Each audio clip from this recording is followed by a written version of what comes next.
Hujambo na karibu tena mtazamaji wa The World News katika kipindi hiki cha ulimwengu wa siasa. Naitwa Adam Hussein.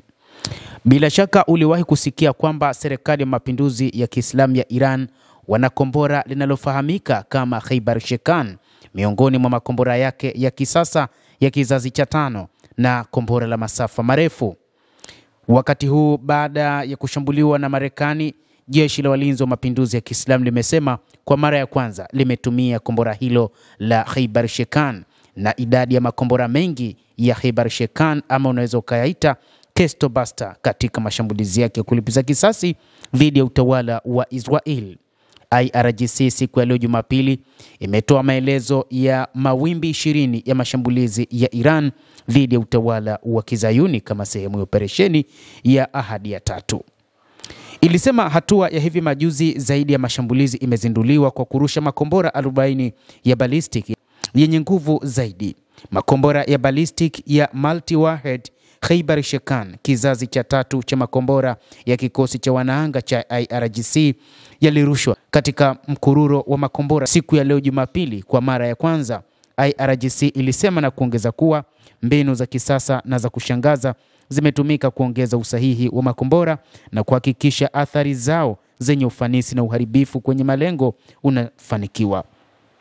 Makombora hayo ya Iran yalilenga shabaha mbalimbali kama vile uwanja wa ndege wa Ben Gurion, kituo cha utafiti wa biolojia cha utawala wa Israel na vituo vyake vya uagizwaji vya amri na udhibiti vya Israel. IRGC ilisema. Hata hivyo, makombora ya ballistic yaliyorushwa na Iran yalikuwa na vichwa vya vita vinavyoweza kutegeka na vililipuka sana, ambavyo vilikuwa vikiongozwa hadi dakika ya mwisho ya athari mbaya, taarifa ilibainisha. Taarifa ilieleza kuwa ving'ora katika maeneo yanayokaliwa vilisikika tu baada ya makombora ya kugonga shabaha na kuharibu usawa wa adui. IRGC imeonya kwamba sehemu kuu za uwezo wa jeshi la wanajeshi wa Iran hazijaanza kufanya kazi katika mashambulizi haya hadi wakati huu. Utawala wa Israel uliendesha vita vya uchokozi visivyo vya msingi dhidi ya Iran mnamo Juni 13 wiki iliyopita.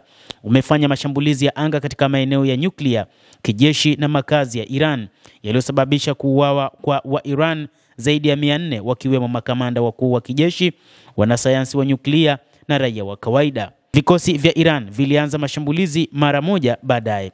Walinzi wa jeshi la mapinduzi ya Kiislamu ya Iran pamoja na kikosi cha wanaanga kimefanya mawimbi 20 ya makombora ya kulipiza kisasi dhidi ya utawala huo wa Israel hadi Juni 22 kama sehemu ya operesheni ya True Promise 3, miongoni mwa operesheni muhimu ambazo Iran inaendelea nazo kutokana na kujibu kile kilichofanywa na Israel.